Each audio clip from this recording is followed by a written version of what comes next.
Hai semuanya, selamat datang di BioProgress, channel yang membahas tentang materi biologi dan juga segala hal yang berkaitan dengan biologi. Pada video kali ini, kita akan belajar materi tentang sistem pernapasan.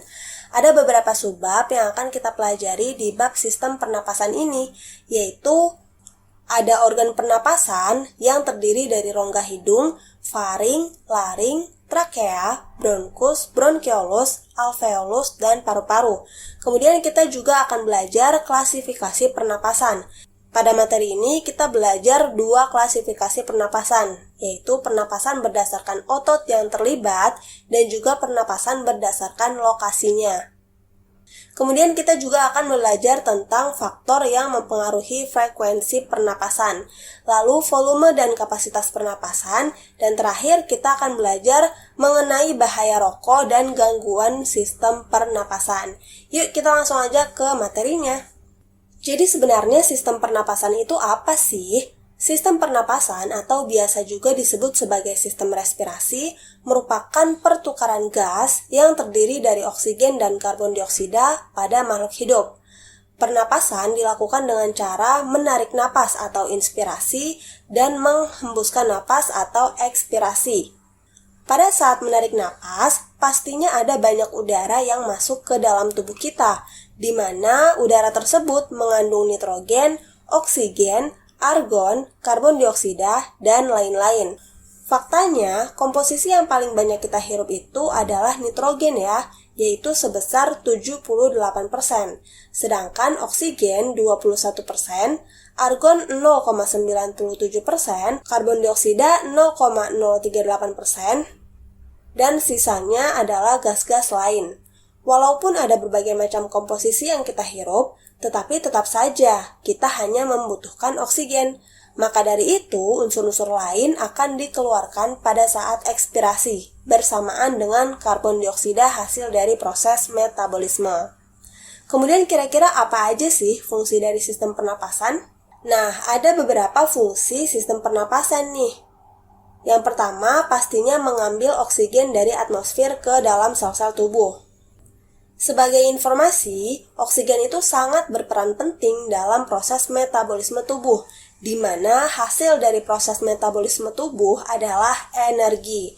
Jadi secara tidak langsung, oksigen sangat berperan penting untuk memproduksi energi, di mana energi tersebut sangat berpengaruh pada hidup kita, karena energi biasa kita gunakan untuk aktivitas. Nanti materi metabolisme akan kalian pelajari di kelas 12 ya. Fungsi yang kedua adalah untuk melepaskan karbon dioksida yang dihasilkan oleh sel-sel tubuh ke atmosfer. Nah, sebelumnya kan kita sudah menyinggung sedikit tentang metabolisme. Jadi, proses metabolisme ternyata menghasilkan limbah, dan limbah tersebut adalah karbon dioksida. Limbah pastinya harus dikeluarkan dari tubuh ya, karena kalau tidak dikeluarkan akan bersifat racun. Dan pengeluaran tersebut dibantu melalui ekspirasi. Lalu fungsi dari sistem pernapasan yang ketiga adalah untuk membantu mempertahankan keseimbangan asam basa. Jika konsentrasi karbon dioksida pada darah tinggi, maka pH darah akan bersifat asam. Begitupun sebaliknya, jika konsentrasi karbon dioksidanya rendah, maka pH darah pun bersifat basa. Selanjutnya kita bahas organ pernapasan ya. Organ pernapasan pada manusia itu terdiri dari rongga hidung, faring, laring, tenggorokan, bronkus, bronkiolus, dan alveolus. Kita coba bahas masing-masing fungsi dari organ pernapasan ya. Yang pertama ada rongga hidung. Di dalam rongga hidung terdapat rambut-rambut halus yang berfungsi untuk menyaring udara. Karena seperti yang kita tahu, ketika kita menghirup udara, biasanya terdapat debu juga nih yang masuk. Maka dari itu, debu-debu tersebut bisa disaring oleh rambut-rambut halus pada hidung. Kemudian, di dalam hidung juga terdapat selaput lendir atau mukosa, yang fungsinya kurang lebih sama dengan rambut-rambut halus, yaitu untuk menyaring udara, melembabkan udara, dan menghangatkan udara yang masuk. Jadi misalnya ketika lingkungan kita dingin, maka udara yang masuk ke dalam tubuh kita itu akan tetap hangat. karena di dalam hidung kita terdapat selaput lendir yang bisa merubah suhu dari udara yang kita hirup. Selain itu, di rongga hidung pastinya terdapat sel-sel olfaktori yang berfungsi untuk mengenali bau. Organ selanjutnya ada faring atau tekak. Faring ini merupakan simpangan antara rongga hidung dan rongga mulut. Faring merupakan salah satu saluran pernapasan karena berbentuk pipa atau tabung. Sebenarnya saluran pernapasan itu tidak hanya terdiri dari faring saja ya, tapi semua organ pernapasan yang bentuknya tabung bisa kita sebut sebagai saluran pernapasan. Organ selanjutnya ada laring atau pangkal tenggorokan. Laring tersusun dari tulang rawan atau kartilago. Pada laring terdapat jakun, pita suara, dan juga katup epiglotis. Katup epiglotis ini bisa membuka dan menutup. Katup epiglotis akan menutup ketika kita menelan, sehingga makanan yang kita makan tidak masuk ke tenggorokan, melainkan masuk ke esofagus atau ke rongkongan. Organ selanjutnya ada trakea atau batang tenggorokan. Sama seperti pangkal tenggorokan, batang tenggorokan ini juga tersusun dari tulang rawan dan trakea, dan juga merupakan salah satu saluran pernapasan. Saluran trakea ini dilapisi oleh selaput lendir dari sel-sel epitel bersilia dan juga sel goblet, sehingga berfungsi untuk menyaring debu dan benda asing. Organ selanjutnya ada bronkus, yang merupakan percabangan dari trakea. Bronkus ini tersusun dari tulang rawan, di mana bronkus sebelah kanan ukurannya lebih besar dari bronkus sebelah kiri. Lalu bronkus juga bercabang lagi nih, membentuk bronkiolus. Bronkiolus ini mengandung sel-sel bersilia, sehingga bronkiolus juga berfungsi untuk menyaring benda asing dari udara. Kemudian di ujung bronkus terdapat gelembung-gelembung halus yang disebut sebagai alveolus. Kalau kita lihat lebih jelas, struktur alveolus itu seperti ini ya. Jadi dinding-dinding dari alveolus itu dilapisi oleh pembuluh darah kapiler, di mana antara dinding alveolus dan pembuluh darah kapiler terjadi pertukaran oksigen dan karbon dioksida. Terakhir, kita bahas organ paru-paru atau pulmo. Paru-paru terletak di dalam rongga dada bagian atas. Kemudian, paru-paru dibungkus oleh selaput halus yang disebut sebagai pleura. Nah, itulah beberapa organ-organ pernapasan. Kalau kalian jeli, tadi ada beberapa organ yang memiliki fungsi yang sama, yaitu untuk menyaring udara pernapasan. Nah, organ-organ tersebut adalah rongga hidung, tenggorokan, dan bronkiolus. Jadi ketika kita tidak sengaja menghirup udara yang banyak debunya, maka udara tersebut akan disaring oleh tubuh kita sebanyak 3 kali ya. Tadi oleh rongga hidung, tenggorokan, dan bronkiolus. Kemudian debu-debu halus yang terperangkap di sel-sel silia itu nantinya akan dikeluarkan dalam bentuk dahak dan kotoran hidung. Selanjutnya kita bahas klasifikasi pernapasan. Pertama, berdasarkan otot yang terlibat. Berdasarkan otot yang terlibat, pernapasan itu dibagi menjadi pernapasan dada dan perut. Pernapasan dada akan melibatkan otot antar tulang rusuk atau interkostal. Proses pernapasan dada terdiri dari inspirasi atau menghirup udara dan ekspirasi atau menghembuskan udara. Tahap-tahap pada inspirasi, yang pertama, otot antar tulang rusuk bagian luar akan berkontraksi, sehingga menyebabkan tulang rusuk terangkat. Lalu volume dada membesar, selanjutnya tekanan udara dalam rongga dada lebih kecil daripada tekanan udara di luar tubuh, dan karena perbedaan tekanan inilah udara dari luar tubuh bisa masuk ke dalam paru-paru. Berikut gambar untuk proses inspirasi. Gambar yang berlatar hijau adalah gambar sebelum inspirasi, sedangkan gambar yang berlatar biru adalah gambar saat inspirasi. Sebelum inspirasi, tulang rusuk terlihat turun dan paru-paru mengempis. Sedangkan saat inspirasi, tulang rusuknya akan naik dan paru-parunya mengembang karena banyak udara yang masuk ke paru-paru ya. Jadinya paru-parunya mengembang. Lalu kita bahas yang ekspirasinya. Saat ekspirasi, proses yang terjadi merupakan kebalikan dari inspirasi. Pada ekspirasi, otot antar tulang rusuk bagian dalam berkontraksi, yang menyebabkan tulang rusuk menurun, lalu volume rongga dada mengecil, kemudian tekanan udara dalam rongga dada lebih besar daripada tekanan udara di luar tubuh, sehingga udara keluar dari paru-paru. Kita lihat gambar berikut, gambar yang tadi ya. Gambar sebelum ekspirasi adalah gambar yang berlatar biru. Sedangkan gambar setelah ekspirasi adalah gambar yang berlatar hijau. Kita bisa lihat ada perbedaan posisi tulang rusuk di sini. Sebelum ekspirasi, tulang rusuknya terangkat. Saat ekspirasi, tulang rusuknya akan menurun. Kemudian, sebelum ekspirasi, rongga dadanya mengembang. Sedangkan saat ekspirasi, rongga dadanya mengempis. Nah, itulah pernapasan dada. Sekarang kita bahas pernapasan yang kedua, yaitu pernapasan perut.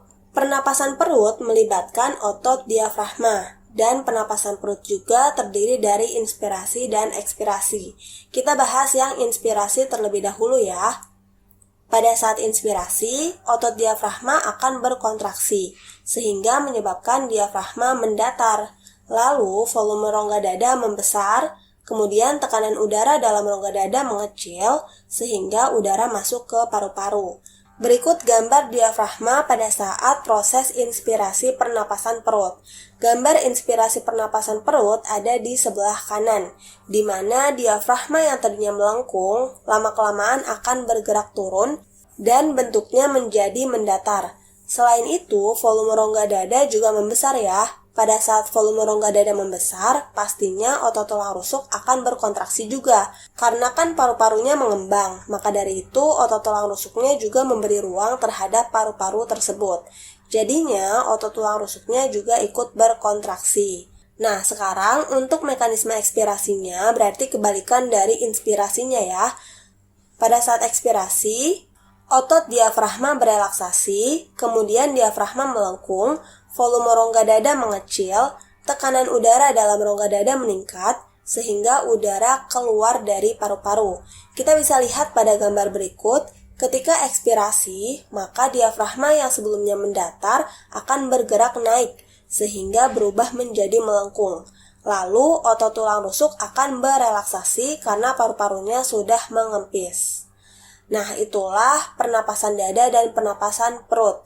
Jadi bedanya kalau pernapasan dada itu melibatkan otot antar tulang rusuk, sedangkan pernapasan perut melibatkan otot diafragma. Sekarang kita bahas klasifikasi pernapasan berdasarkan lokasi.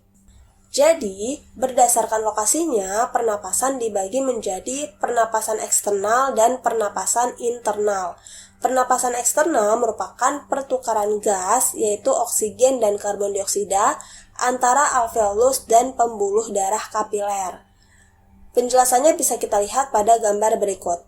Jadi, saat kita menarik nafas, oksigen yang terhirup akan masuk ke rongga hidung, kemudian ke faring, laring, tenggorokan, bronkus, bronkiolus, dan alveolus. Sehingga kandungan oksigen di alveolus itu tinggi, sedangkan kandungan karbon dioksidanya rendah.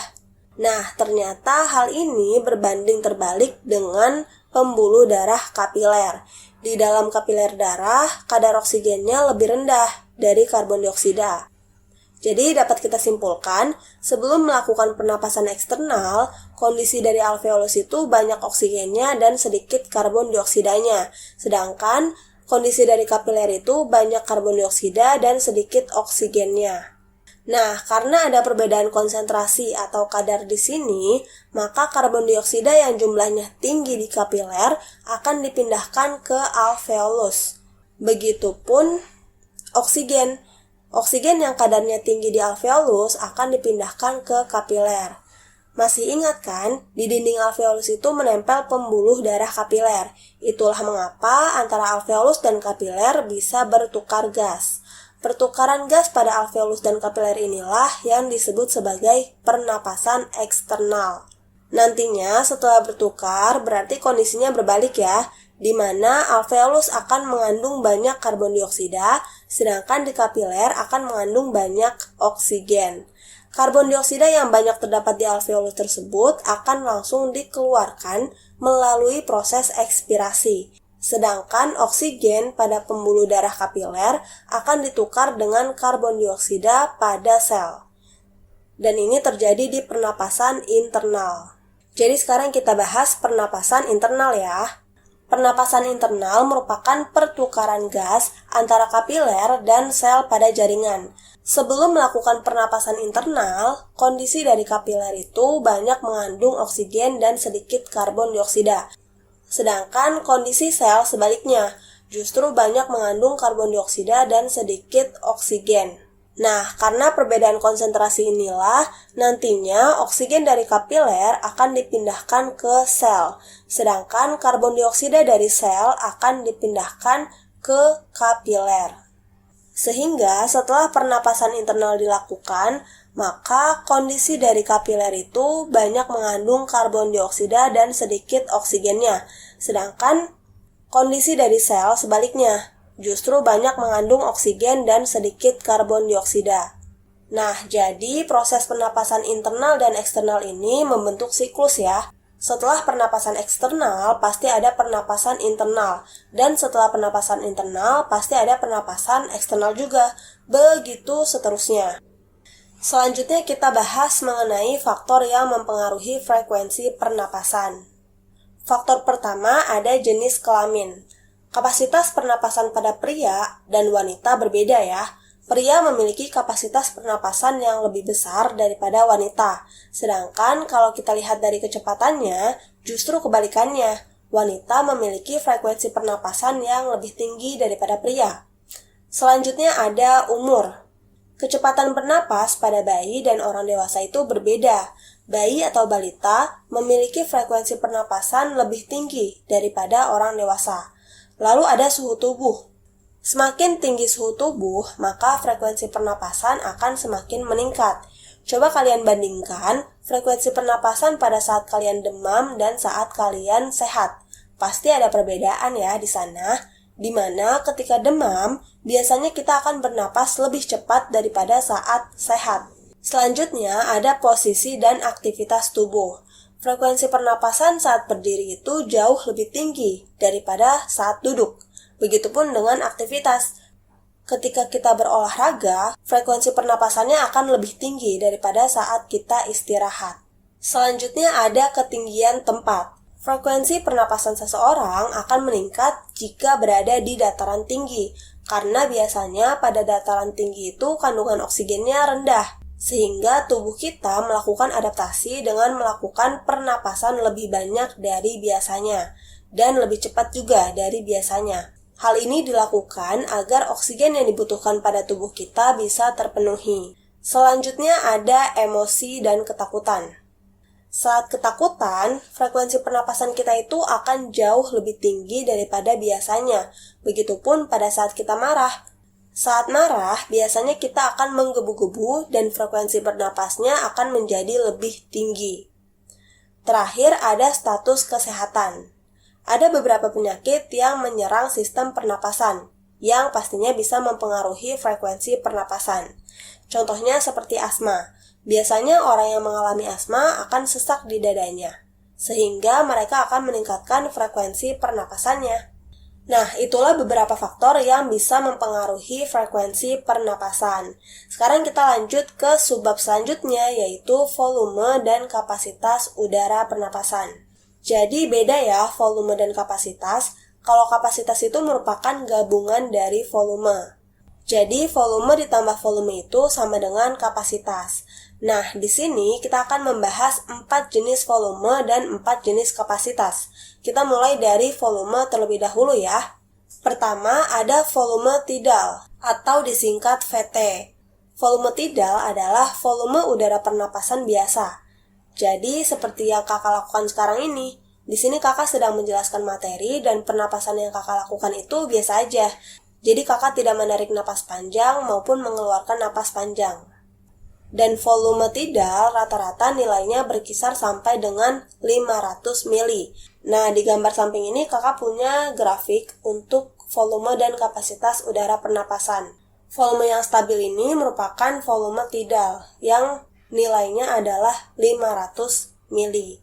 Sebenarnya untuk angka ini tidak pasti ya, karena setiap orang itu memiliki volume yang berbeda-beda. Akan tetapi di sini kita ambil secara general saja. Yang kedua ada volume cadangan inspirasi atau VCI. Volume cadangan inspirasi itu merupakan volume udara ketika kita menarik napas sekuat-kuatnya. Ketika kita menarik napas dalam, itu kita sedang melakukan volume cadangan inspirasi, di mana besar volume cadangan inspirasi itu adalah 1500 mili. Lawan dari volume cadangan inspirasi adalah volume cadangan ekspirasi, yaitu volume udara ketika kita menghembuskan napas sekuat-kuatnya. Dan besarnya sama dengan volume cadangan inspirasi, yaitu 1500 mili. Volume cadangan inspirasi dan volume cadangan ekspirasi ini biasa kita lakukan saat kita pemanasan sebelum olahraga ya. Biasanya kan sebelum olahraga itu kita diminta untuk menarik napas panjang dan menghembuskannya perlahan. Nah, itu merupakan volume cadangan inspirasi dan ekspirasi yang sedang kita lakukan. Terakhir ada volume residu. Volume residu itu merupakan volume udara yang tersisa di paru-paru. Jadi, walaupun kita menghembuskan napas sekuat-kuatnya, tetap saja akan ada udara yang masih tersisa di paru-paru kita. Dan inilah yang disebut sebagai volume residu. Biasanya besarnya itu sekitar 1000 mili. Oke, sekarang kita lanjut ke kapasitas udara pernapasan ya. Ada 4 kapasitas udara pernapasan yang ingin kakak bahas.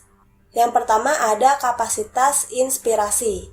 Kapasitas inspirasi merupakan gabungan dari volume tidal dan volume cadangan inspirasi.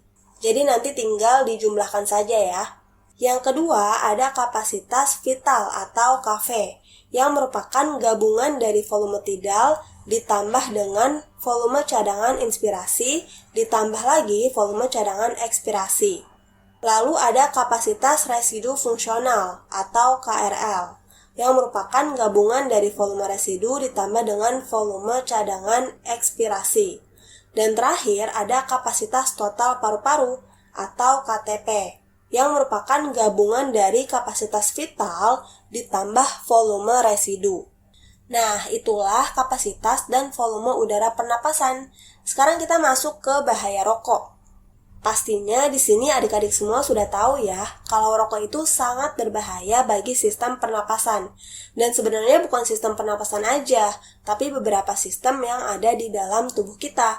Di sini kita coba lihat kira-kira kandungan apa aja sih yang ada di dalam rokok, dan kenapa sampai membuat rokok tersebut berbahaya. Oke, yang pertama ada nikotin. Nikotin ini merupakan kandungan yang dapat merusak jantung, sirkulasi darah, dan juga memacu kanker paru-paru. Nikotin ini bersifat adiktif, yang menyebabkan pemakainya kecanduan. Itulah mengapa orang yang suka merokok atau perokok berat itu susah untuk menghentikan kebiasaannya, karena dia sudah mengkonsumsi banyak nikotin, sehingga dia selalu ingin merokok. Yang kedua ada tar. Tar merupakan substansi hidrokarbon yang bersifat lengket. Nah, tar ini bisa menempel pada dinding-dinding organ tubuh. Biasanya banyak menempel pada dinding paru-paru. Dan ini bisa menyebabkan fungsi dari paru-paru menjadi terganggu. Biasanya tar ini terlihat seperti flek-flek hitam. Terakhir, pada rokok ada karbon monoksida atau CO yang dapat mengurangi kemampuan darah untuk mengikat oksigen. Jadi oksigen itu kan diikat oleh hemoglobin dalam eritrosit. Dan jika dalam tubuh kita banyak mengandung karbon monoksida, maka hemoglobin pada eritrosit akan lebih memilih karbon monoksida daripada oksigen. Jadi intinya ikatan antara hemoglobin dengan karbon monoksida itu jauh lebih mudah daripada dengan oksigen. Maka dari itu hemoglobin akan lebih memilih karbon monoksida, sehingga hal ini bisa mengganggu sistem peredaran darah. Nah, itulah 3 zat berbahaya yang terkandung di dalam rokok. Oke, kita lanjut ke materi terakhir, yaitu gangguan sistem pernapasan. Sebenarnya ada banyak banget gangguan sistem pernapasan, dan di sini kakak hanya menyajikan beberapa contohnya saja ya.